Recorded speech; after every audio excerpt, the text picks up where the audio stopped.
Oseas capítulo 8.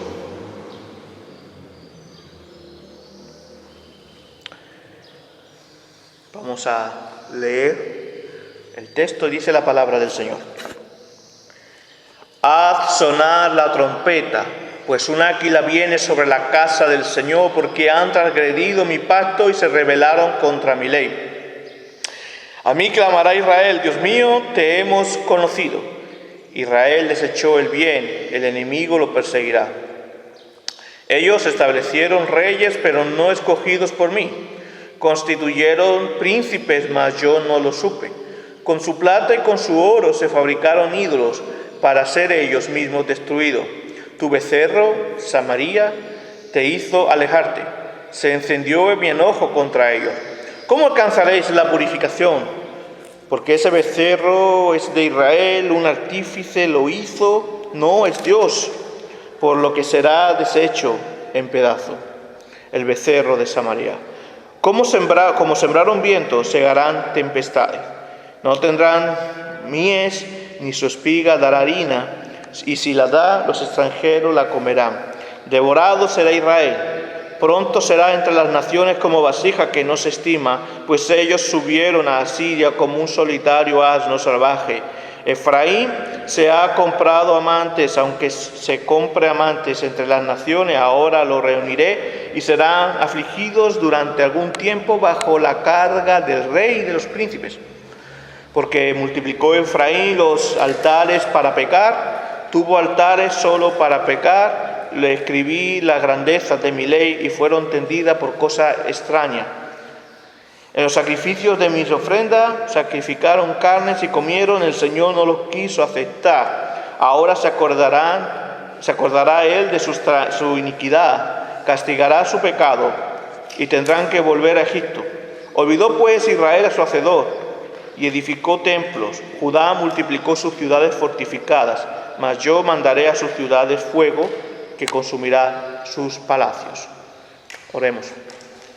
Señor, te damos gracias por tu misericordia, por tu verdad, gracias por tu palabra que nos permites poder abrirla y meditar en ella. Te pedimos, Señor, que nos ayudes, Señor, a tener el oído atento, abierto, y que podamos ser, Señor, oidores y hacedores de tu palabra. Gracias te pedimos, en el nombre de tu Jesucristo. Amén. Bueno, pues este es el pasaje de hoy. ¿Quién no ha escuchado nunca este dicho, no? Que siembra viento, cosecha tempestades. En diferentes versiones, el que siembra viento, cosecha tempestades. O el que siembra viento, recoge tempestades.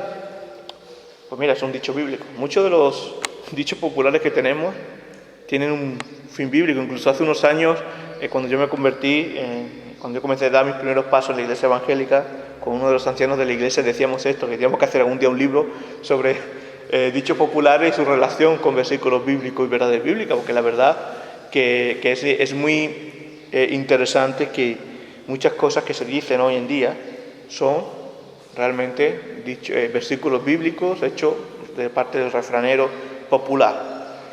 Pero bueno, contando esta anécdota, decimos que continuamos con esta serie. Y estas frases ya hemos escuchado esto muchas veces, ¿no? Y como he dicho, seguramente a lo mejor no sabías que venía de la Biblia, no lo sé, o si lo sabías. Pero esta frase dice una gran verdad, una verdad teológica y bíblica. Y el pueblo de Israel había cambiado la buena semilla que había recibido a lo largo de la ley, de la historia, por una mala. Habían cambiado la santidad por el pecado y la idolatría, habían cambiado la paz, la gracia, por el viento y por el juicio, por la guerra, por la aberración ante Dios, ¿no? Vamos a ver 3 puntos ahí principales. Vamos a ver primeramente, porque claro, cuando se siembra viento se tiene que tener una mala semilla, ¿no? Para que tenga una mala cosecha. Y cuando se cambia la semilla, la buena semilla por la mala. También vamos a ver, segundo punto, cuando se ve el resultado de esta siembra, las consecuencias que tiene. Y las consecuencias es la tempestad del olvido. ¿Por qué la tempestad del olvido? Vamos a verlo después. En el último versículo vamos a ver, ¿no? Pero cuando se cambia la semilla, la buena semilla por la mala. Fíjate cómo comienza el pasaje. El pasaje comienza con un anuncio de juicio. Anuncio de juicio. Dice el pasaje, comienza a sonar la trompeta, pues un águila viene, el águila simboliza el juicio, sobre la casa del Señor. No dice sobre el mundo, y esto es lo que me preocupa. No dice sobre aquellos que están perdidos. Bueno, es que a veces en la casa del Señor hay más perdidos que los que están fuera. Dice sobre la casa del Señor, está hablando a su pueblo. Y esto aplicado a nosotros, está hablando a nosotros, a su iglesia. Sobre aquellos que decimos ser cristianos, ser pueblo de Dios. Porque han transgredido mi pacto y se rebelaron contra mi ley. Así empieza. ¿Y qué? Si estaban dentro del pueblo de Dios, o estaban dentro de la casa de Dios, es porque de una manera u otra, quizás no en su corazón enraigado, pero ellos habían dicho, sí, yo soy pueblo de Dios. Y se habían identificado como pueblo de Dios. Infelizmente, muchas veces nosotros nos identificamos como cristianos. Soy cristiano. Soy de Dios. Soy pueblo de Dios. Dios, es mi Dios. Pero puede ser, y por eso tenemos que analizar nuestro corazón, puede ser que no sea de una manera legítima. ¿A qué me refiero con esto? El pueblo de Israel, aquí, este pueblo que está refiriéndose a Dios, ellos pensaban que estaban bien delante de Dios. Ellos adoraban a Dios. Pero ¿cuál era el problema? Que adoraban a otros dioses. Compartían el trono de Dios con otros dioses, con otros falsos dioses. Y eso también es adorar a Dios con fuego extraño. Eso es no cumplir la ley. Primer mandamiento, adorarás al Señor tu Dios con todo tu corazón. Adorarás a Dios sobre todas las cosas. Y el resumen de la ley, amarás al Señor tu Dios sobre todas las cosas. Cuando tú ya metes otros dioses en la ecuación de tu adoración, no amas a Dios sobre todas las cosas. Si Dios es uno, como dice el primer mandamiento. Entonces, se deja de un lado lo bueno y se busca lo falso. Obviamente, si nos identificamos como pueblo de Dios, o si el pueblo en el tiempo de Oseas se está identificando como pueblo de Dios, como casa de Dios, y están rendiendo culto a otros dioses, como estamos viendo, ¿qué esperamos? Va a haber juicio. Va a haber juicio. Hace un rato estábamos hablando. Una nación ataca a otra nación. ¿Qué espera? Que haya consecuencias. Nosotros estamos atacando la ley de Dios. Estamos siendo hostiles si hacemos esto. ¿Qué esperamos? Que haya juicio.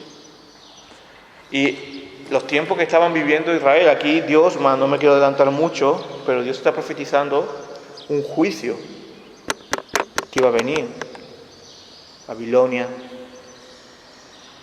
Asiria, Persa, iban a venir contra el pueblo de Israel por su idolatría. Hablábamos hace un tiempo atrás, hay un juicio final que seguramente Dios, si somos cristianos, nos perdona por medio de Cristo. Esa es mi fe, esa es la certeza que yo tengo. Pero por nuestra infidelidad aquí, podemos vivir juicios parciales.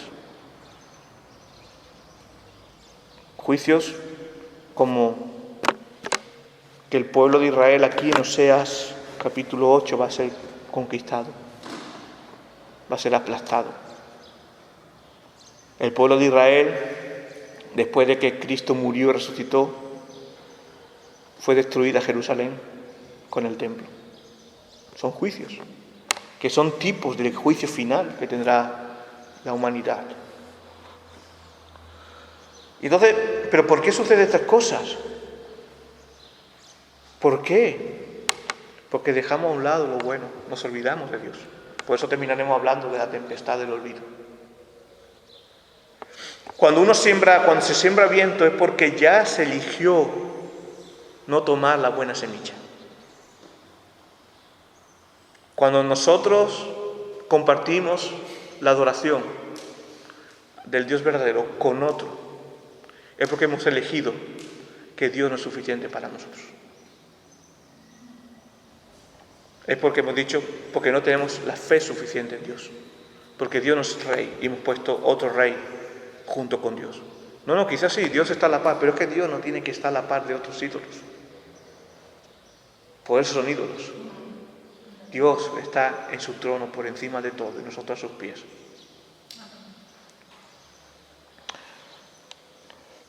Pero el pueblo de Israel se prefirió hacer por su propia voluntad. Como decía un pastor, uno de mis primeros pastores que yo tuve, preferimos hacer la nuestra.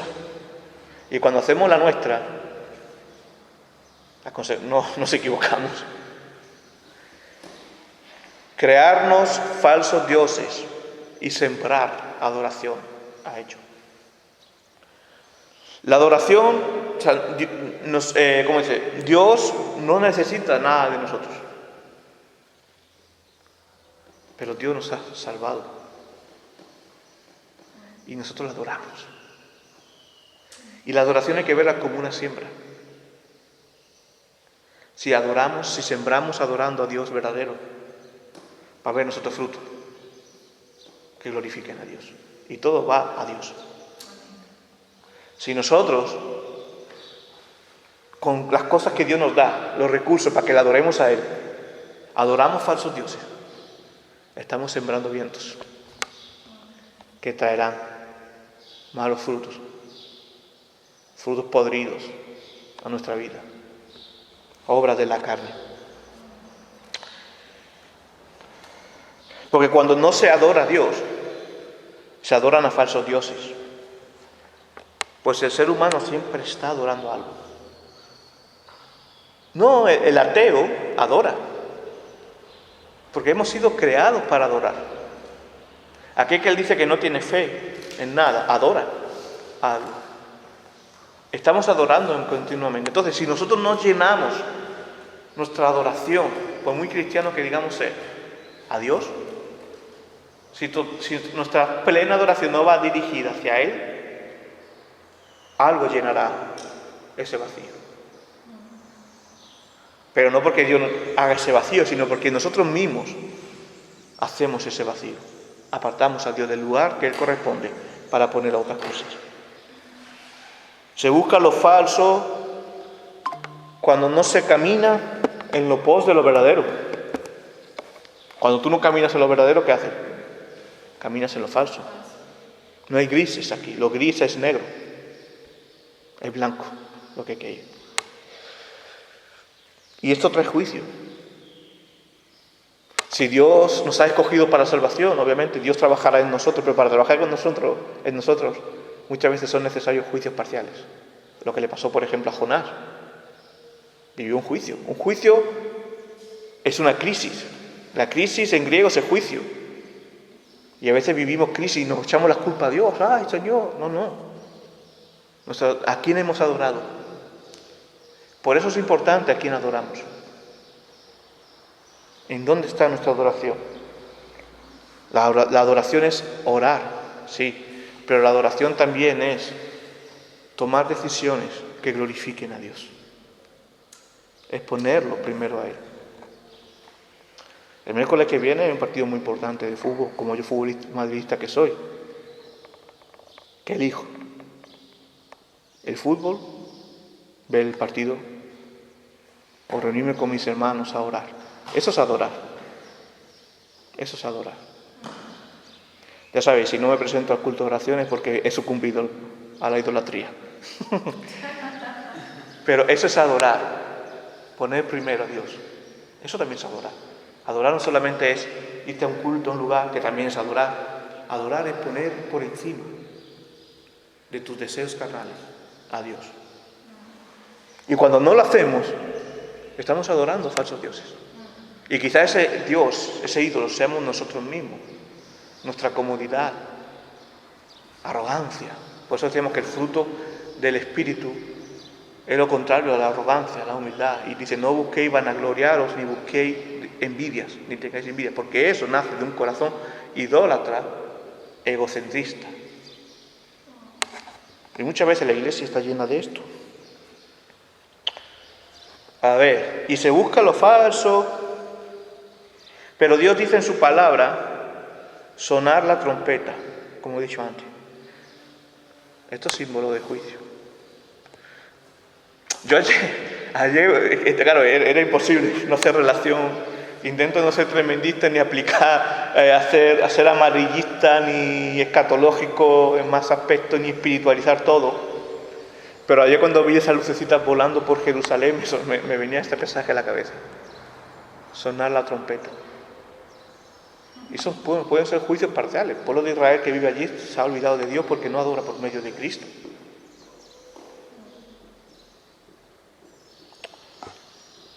Y el Señor hace sonar la trompeta, y créeme que suena la trompeta. El Señor hace sonar la trompeta. Y no le tiembla el pulso cuando tiene que hacer sonar la trompeta. Y hace poco hablamos con algunos hermanos de que a veces vivimos épocas que se nos junta todo. Todas pruebas malas que vienen.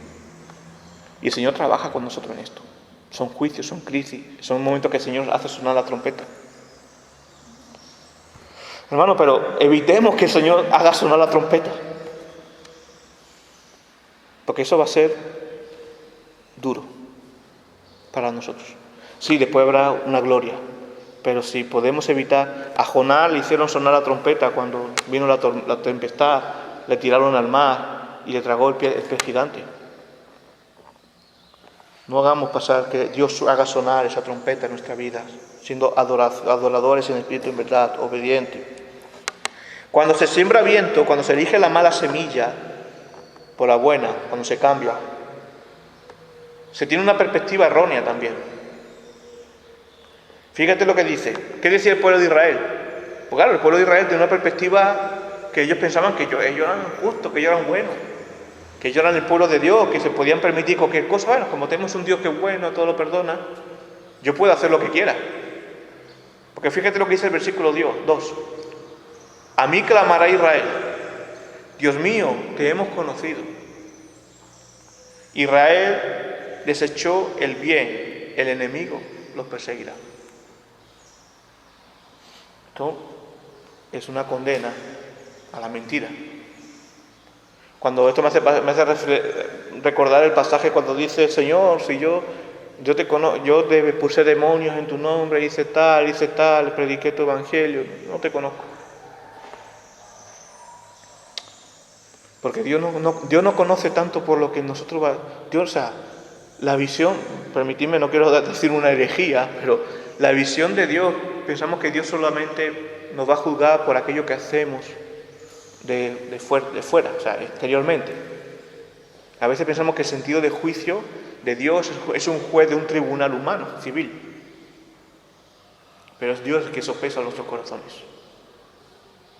Y Dios está sabiendo ahora mismo si estás aquí sentado y estás adorando a Él solamente, o estás diciendo, Señor, perdóname, que el Señor te recibe con los brazos abiertos, o estás pensando en otra cosa, adorando a otra cosa, no teniendo este tiempo para Él. Tú puedes estar con los brazos levantados a Dios y yo te puedo mirar y decir, mira, este hermano qué piadoso es. Pero quizá en tu corazón haya odio, rencor, envidia o egocentrismo, pura idolatría, que tú lo levantas para parecer más espiritual que la gente te admire. Dios no le podemos engañar, podemos decir, Dios, yo te conozco, pero nuestro corazón puede estar apostrándose ante otros dioses. Y esto es serio. A veces, hace poco hablamos con otro hermano, ¿no? Relativizar es el principio del liberalismo y el principio del antidios. Cuando relativizamos las cosas. Y a veces relativizamos sobre los ídolos. Pero esto es importante. No, es que yo tengo muchos ídolos. Sí, yo sé, yo también lucho contra esto. Pero hay que pisotearlo, hay que romperlo. Porque Dios es celoso. Dios nos quiere, nos ha salvado, nos ha sacado de lo peor. El Hijo pagó por esto. Al Padre le dolió tremendamente ver al Hijo morir en la cruz. Imagínate lo afrentoso que puede ser después de habernos salvado un pecado nuestro ante Dios.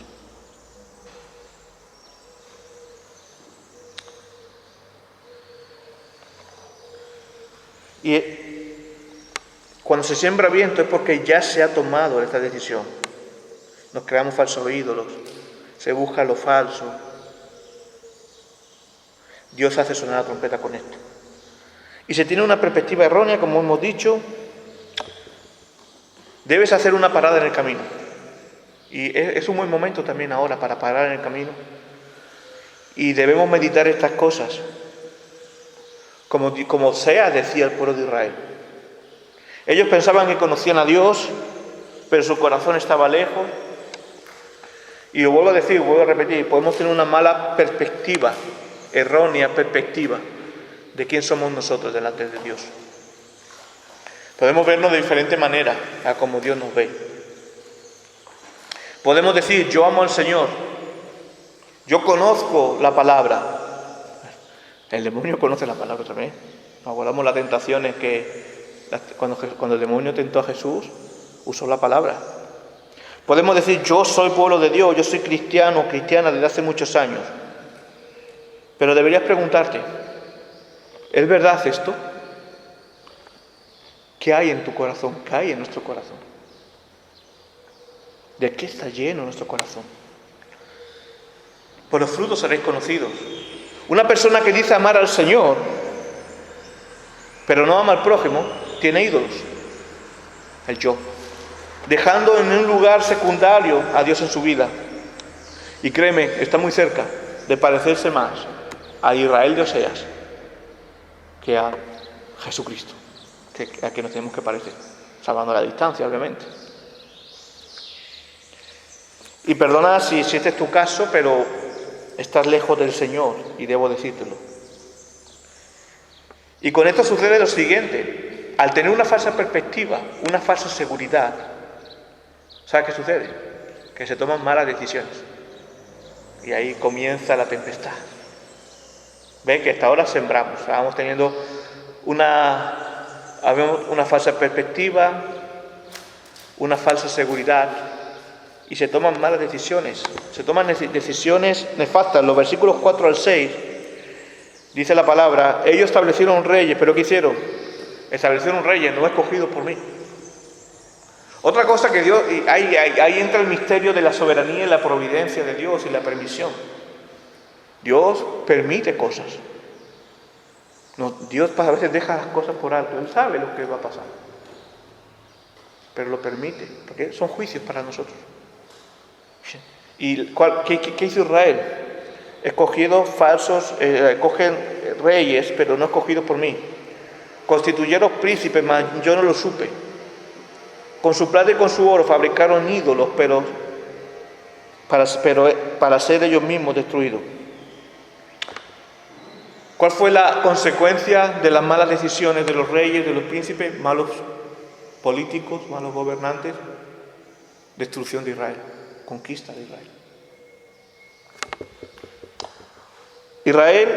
Y al igual que Israel, tomamos a veces decisiones nefastas, pasando por encima de la voluntad de Dios. No quiere decir que Dios no sepa lo que está pasando, lo que va a pasar. Dios sopesa los corazones. Aquí que se está refiriendo Dios cuando dice, no escogidos por mí, dice, y yo no lo supe. Claro que Dios lo sabía, pero ¿qué quiere decir Dios con esto? Que en sus decisiones no tomaron en cuenta la voluntad de Dios. Y una persona que no toma en cuenta la voluntad de Dios, ya hay una idolatría en su corazón, porque se cree autosuficiente para tomar esto, no tiene en cuenta a Dios en su trono. Y después vienen las malas consecuencias, las tempestades. Hermanos, cualquier decisión, y siempre digo esto también en las consejerías, por muy pequeña que sea, oremos. Pidamos la dirección a Dios. Pidamos el consejo pastoral, el consejo de hermanos maduros. Porque cualquier decisión, muchas veces yo he visto hermanos, tanto de aquí como fuera de aquí, hacer la suya y pagar consecuencias. He visto hermanos que han venido a mí y yo he dicho, pues no sé cómo vamos a hacer, orar. A lo mejor mi respuesta ha sido esa. Que yo tampoco soy aquí el genio del sabio, el santo santorum, que me sé todo. Orar, vamos a orar por esto. Vamos a orar a ver qué Dios tiene. Pero ha orado y ha habido un resultado. Dios ha hablado. Dios ha dado sabiduría. Dios ha abierto puertas.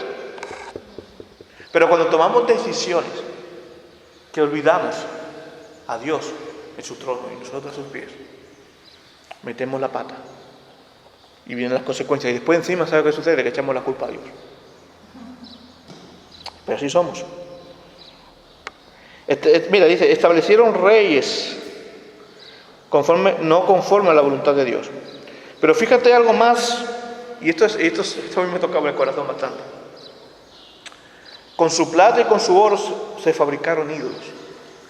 Mira que somos traicioneros el ser humano. Después decimos de Judas. ¿Quién es el proveedor de la plata y del oro? Dios. ¿Y qué hace el pueblo de Israel con la plata y el oro que le ha proveído Dios? Se crean altares de pecado, de idolatría. Y la pregunta que yo me hacía cuando me preparaba, hermano, no es un señalamiento a nadie, yo estoy expresando solamente lo que yo estaba preguntándome cuando yo preparaba este sermón también. Y la pregunta que yo hacía era, y que yo os hago, ¿qué hacemos con lo que Dios nos da? ¿Qué hacemos con los recursos que Dios nos da? ¿Qué hacemos con nuestro oro, con nuestra plata? ¿Tenemos en cuenta a Dios a la hora de comprar algo, de una inversión? Pero no solo hablando de oro y plata. Dios también nos da algo muy valioso que vale más que el oro y la plata, que es el tiempo. Cada día es un tiempo, es un don de Dios que Dios nos da para adorarlo. Esto es un don de Dios que Dios nos da para adorarlo. ¿Qué hacemos con el tiempo del domingo por la mañana? ¿Respondemos o lo gastamos en otras cosas? Ahí ya el corazón está diciendo mucho. Y no soy yo quien te está juzgando ni quien te juzgue. Dios. ¿Qué hacemos con los tiempos que el Señor nos da? ¿Qué hacemos con aquello que Dios nos da? Sí, el dinero está bien, el trabajo es un don de Dios, pero yo me iba mucho más profundo, el tiempo. Es un don de Dios, que Dios nos lo da para que lo adoremos.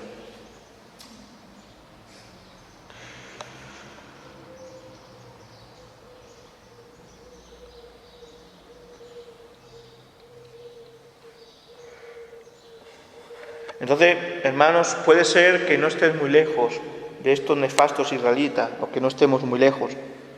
Porque cuando cambiamos la mala semilla, cuando tienes una perspectiva no ajustada a la realidad de tu relación con Dios, y yo he visto esto, empiezas a tomar nefastas decisiones.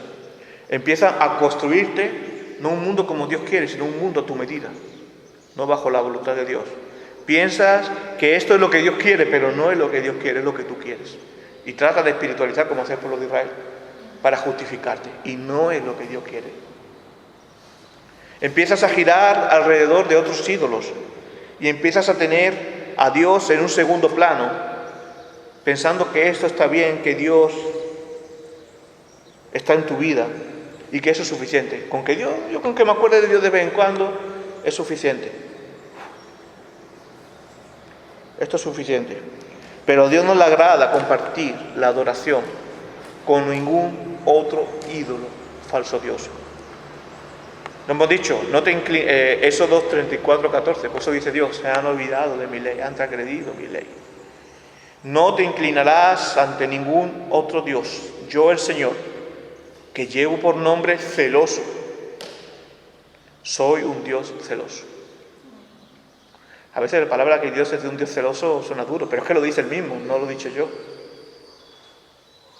Éxodo 34:14. Y este es el resultado, hermanos. Cuando se ve el resultado de la siembra. Dice del versículo 7 al 10. Como sembraron viento, segarán tempestades.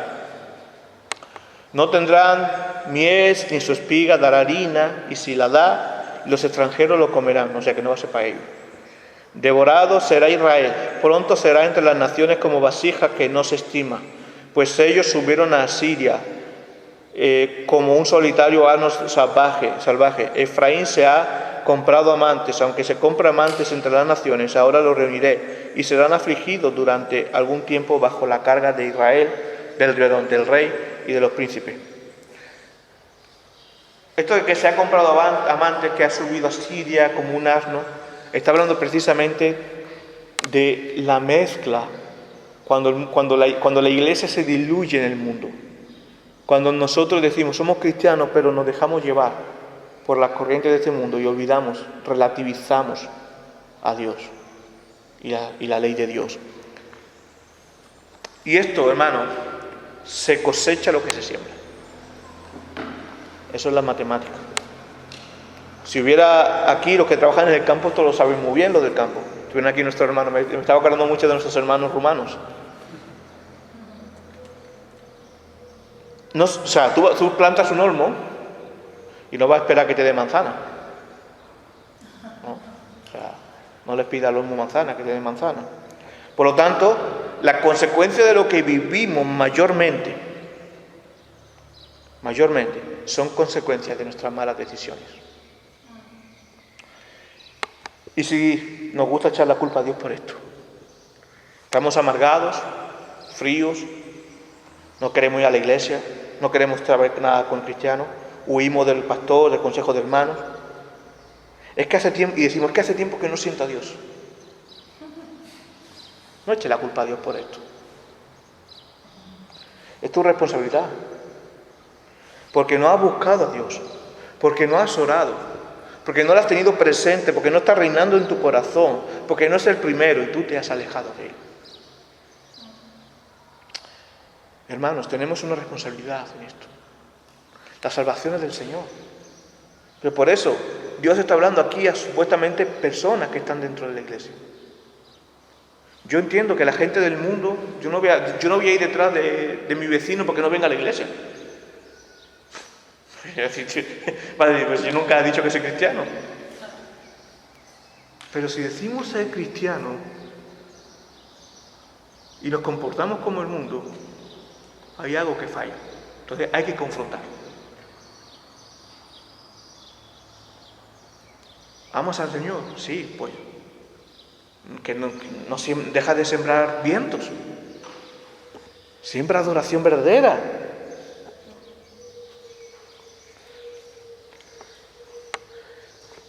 Pero esto va más allá todavía. Vamos a navegar todavía en aguas más profundas. Sigues idolatrando, sigues compartiendo lugar con otros ídolos y te da igual. Todos pasamos por momentos malos. Yo he vivido momentos difíciles, incluso empezando en el ministerio, momentos que me apetece menos, pero siempre el Señor, ahí donde empieza, todos tenemos ese momento y bueno, y aquí tenemos a Antonio que ya muchos años que nos dirá, hemos tenido momentos mejores, momentos peores, momentos más fríos, momentos de más júbilo. Pero ahí es donde está la diferencia del cristiano. A mí muchas veces por la mañana me cuesta trabajo levantarme y venir, qué pereza. ¿Pero qué hago? ¿Me dejo llevar? ¿O me pongo de rodillas, de pie, o tumba lo que haga mal? Señor, te pido por favor que me des fuerza, porque quiero adorarte. Mi carne no quiere, pero yo quiero, o sea, mi alma sí necesita adorarte. Esa es la diferencia. Y no me he puesto yo como ejemplo, aquí podemos poner cualquiera que estamos aquí como ejemplo. Esa es la diferencia. Yo aprendí a vivir esto. Me cuesta muchas cosas. Y me cuesta orar también. Pero cuando sé que me cuesta orar es cuando más tengo que orar.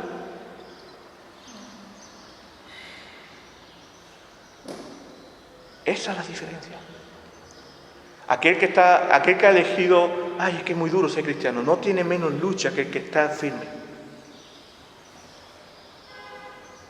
Por eso, hermanos, cuando vengan momentos difíciles, acuérdate, la diferencia se marca cuando tú dices, Señor, no puedo, aquí estoy, lléname.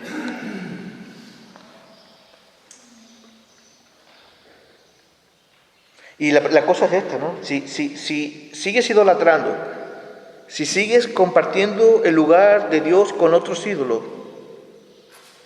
habrá que hacerse la pregunta, aunque te hayas bautizado, aunque lleve no sé cuánto tiempo en la iglesia, habrá que hacerte la pregunta, ¿he nacido de nuevo? A veces hay que hacerse esa pregunta. Y no por eso hay que dudar, o sea, hay que dudar de la fe. Cuando tú realmente eres cristiano, no dudas de esto, sino que el Espíritu Santo te impulsa a buscar más a Dios. Quizás mejor no eres cristiano, o estás lejos de Dios y si no te arrepientes, esto tiene mal camino. Pues con lo que estamos sembrando, vamos a cosechar juicio. Y aunque lo quieras remediar, si no hay un arrepentimiento, no se solucionará sin arrepentimiento. Dice el versículo 8 y 10, devorado será Israel.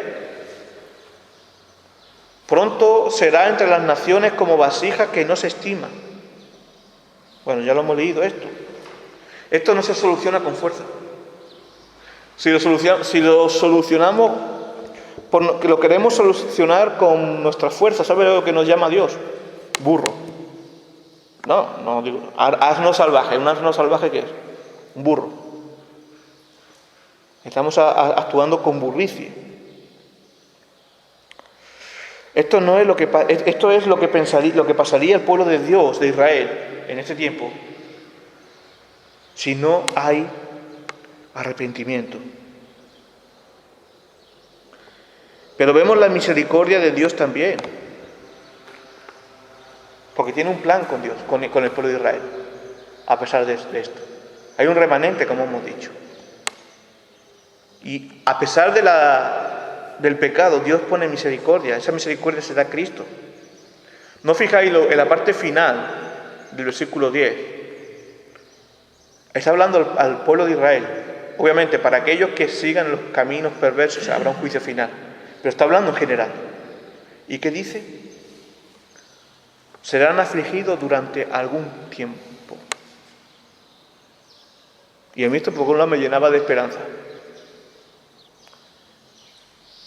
Porque no dice eternamente. Muchas veces, como cristianos, actuamos como el pueblo de Israel aquí. Y tenemos que ser afligidos durante un tiempo. Hace poco hablábamos, no hay que tentar a Dios, ¿no? Pero ¿quieres que Dios destruya algo de tu vida? Hazlo un ídolo. Hazlo un ídolo. Y si eres de Dios, si has nacido de nuevo, Dios va a destruir ese ídolo. Pero no lo haga. Es solo una expresión. No hay que tentar a Dios. Dios nos hace a veces afligir durante un tiempo, no eternamente. Precisamente, ese juicio parcial. Por eso, hermanos, amigos, grande es su misericordia. Hubo israelitas que se olvidaron de Dios, otros no. Y esto no hubo ni habrá remedio si no se arrepiente, espera la muerte eterna. Y esa tempestad, hermanos, cosechar la tempestad, es una tempestad que lleva a nuestros corazones a un olvido por dos partes y de diferentes formas. La tempestad del olvido. El último versículo dice, porque multiplicó Efraín los altares para pecar. ¿Y esto con qué lo hizo? Con los recursos que Dios le había dado. Multiplicaron los altares para pecar. Tuvo altares solo para pecar. Le escribí la grandeza de la ley. Dios le dio la ley. ¿Y qué hizo el pueblo de Israel? Fueron tenidas por cosa extraña. En los sacrificios de mis ofrendas, de lo que Dios tenía que recibir, sacrificaron carne y comieron, y el Señor no lo quiso aceptar porque eran sacrificios no mandados por Dios, era un fuego extraño, lo que hemos leído en el primer pasaje. Ahora se acordará él, refiriéndose a Dios, de su iniquidad, castigará su pecado y tendrán que volver a Egipto. ¿Qué era? Egipto simbolizaba la esclavitud, el mundo. significaba no estar bajo la gracia, bajo las promesas de Dios. Olvidó pues Israel su hacedor y edificó templo. Judá multiplicó sus ciudades fortificadas, mas yo mandaré su ciudad de fuego que consumirá sus palacios. Por un lado vemos aquí, hermanos, olvidando la ley de Dios. Cuando tú siembras, cuando tú tienes una mala perspectiva, cuando tú no adoras a Dios, olvidas la ley de Dios. No tienes presente la ley de Dios en tu vida. ¿Y qué hizo? Multiplicó lugares para pecar, altares. En vez de tener un altar, a los seres humanos nos encantan los altares. Porque hemos sido creados para esto. Y no estoy hablando, yo sé que por nuestro concepto cultural pensamos en el típico altar dorado con santos vírgenes. No estoy hablando de esos altares. Los altares, aquello que nosotros adoramos. Un altar en nuestro corazón para Dios. Un altar por ejemplo, mi oficina para mí es como si fuera un altar casi, porque yo me meto allí, me encierro, oro, y es para mí como, no que fuera un lugar especial, ni de idolatro ni nada, pero es mi altar, donde yo me acerco a Dios. Para otro el altar puede ser la televisión, adorar la televisión, el fútbol. Para otro un altar puede ser un radiocassette que escucha la música y su ídolo solo. Para otro un altar puede ser la mesa porque le gusta comer, beber. El ser humano nos gusta crear los altares, o el bar, o lo que sea. Y al sembrar viento, estamos sembrando idolatría. Y para ello estamos creando un altar que no es para Dios, que es para otros dioses. Altares de ignominia, y esto hace aumentar la idolatría. Acordamos que estamos hablando un poco de lo que también Oseas vivió con su esposa. La prostitución, la idolatría es la prostitución espiritual. Nos estamos prostituyendo espiritualmente. Porque nos vamos a aquello que puede saciar nuestra carne, no nuestra alma, lo que es lo bueno para nosotros. ¿Y qué hace con lo que Dios te da? Me voy a hacer la pregunta. Y fíjate lo que dice, voy al versículo 12, dice Dios: le escribí la grandeza de mi ley, pero fuera atendida como cosa extraña. Dios nos ha dado su ley. Nos ha dado, ahora mismo tenemos aquí, no solamente los 10 mandamientos, tenemos su palabra. Tenemos su palabra. Pero cuando perdemos la perspectiva de quién es Dios y adoramos otros altares, otros dioses, olvidamos su palabra. Ya no necesitamos leer su palabra. Ya no necesitamos acudir y meditar, porque no solo basta leer, hay que meditar la palabra, orar la palabra y volver a entrar esta palabra y relativizamos lo que es Dios en nuestra vida y qué no es Dios. Entonces, si Dios esto, sí, no, yo voy porque voy al culto, sí, porque sí, ya está, yo voy al culto, que cuando voy no puedo, si veo, estoy deseando que venga algo que se escapa un poquito de mi mano para no ir al culto. A veces pensamos así, nos gusta poner excusas, parece que queremos buscar justificaciones. O para no adorar, o para no orar. No, es que estoy muy cansado, no voy a adorar, no voy a orar. Es que estoy todo el día trabajando fuera, no voy a orar. Es que estamos buscando excusas y eso se llama relativizar a Dios. Eso es pecado. Dios nos ha dado la ley y nosotros relativizamos. Pero como hacía el pueblo de Israel, decimos, no, yo soy cristiano. Amigos, hermanos, dejemos de jugar. Esto es serio. Y la trompeta puede sonar en cualquier momento. En cualquier momento, hemos dicho antes, puede venir el Señor. Pero en cualquier momento el Señor nos puede llamar a su presencia ahí. La partida se ha acabado. Game over. Game over, mejor dicho en inglés. Dice el versículo 13, en los sacrificios de mis ofrendas, que debían ser para Dios, su adoración, sacrificaron carnes y comieron, y el Señor no lo quiso aceptar. Esa carne eran ofrecidas para otros dioses. No era como Dios lo había ordenado. Ellos pensaban que lo estaban haciendo para Dios, porque lo estaban haciendo en los altares de Dios, en mis ofrendas. Pero el Señor no lo aceptó porque estaban haciendo fuego extraño. Con lo que el Señor dio, ellos hicieron para idolatría, lo hicieron como manda fuego extraño, como ya hemos leído el pasaje. ¿Viste, hermanos, amigos? Miremos nuestros corazones, pues puede parecer que tengamos presente a Dios, pero hemos olvidado la ley. Ya no caminas en santidad, y sí en el todo vale. Y ya el último versículo, bueno, tenemos el versículo 13 también, pero dice el versículo 14. Olvidó pues Israel a su hacedor. Es paradójico. ¿Qué significa Israel? Pueblo de Dios. Orar contigo, pueblo de Dios. Dios contigo. ¿Qué significa que el pueblo de Dios,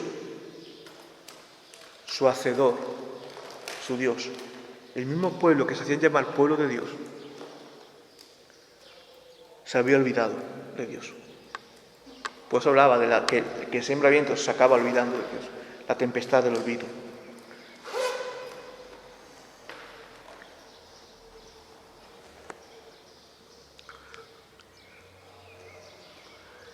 ¿Quieres que Dios destruya algo? Es un ídolo, lo va a destruir. El problema, como decíamos leíamos la semana pasada en el profeta Isaías, Dios puede destruir al ayudador y al ayudado, al ídolo y al idólatra. Pero hermanos, nosotros nos olvidamos de Dios, pero hay otra forma de olvido, que no es olvido. Si tú te olvidas de Dios, si no te arrepientes, Él no olvida tu pecado. Por eso Él llama la tempestad del olvido. Tú olvidas, Él no olvida. Él olvida si tú no olvidas. No sé si estáis viendo este juego. Claro, si tú no olvidas de Dios, Él olvida tu pecado. Si tú te olvidas de Dios, Él no olvida tu pecado. Por eso es la tempestad del olvido. Ahora, dice, hablando de Dios, y este es el último versículo ya que vamos a tocar, ahora se acordará Él de su iniquidad, castigará su pecado y tendrán que volver a Egipto. Si no hay un arrepentimiento genuino, ese pecado Dios lo va a condenar. Si se sigue esa inercia y no hay arrepentimiento, Dios tendrá presente estos pecados. Solamente con arrepentimiento puede pasar esto. Tú puedes que te haya olvidado de la ley de Dios, pero Él no se va a olvidar de tu pecado.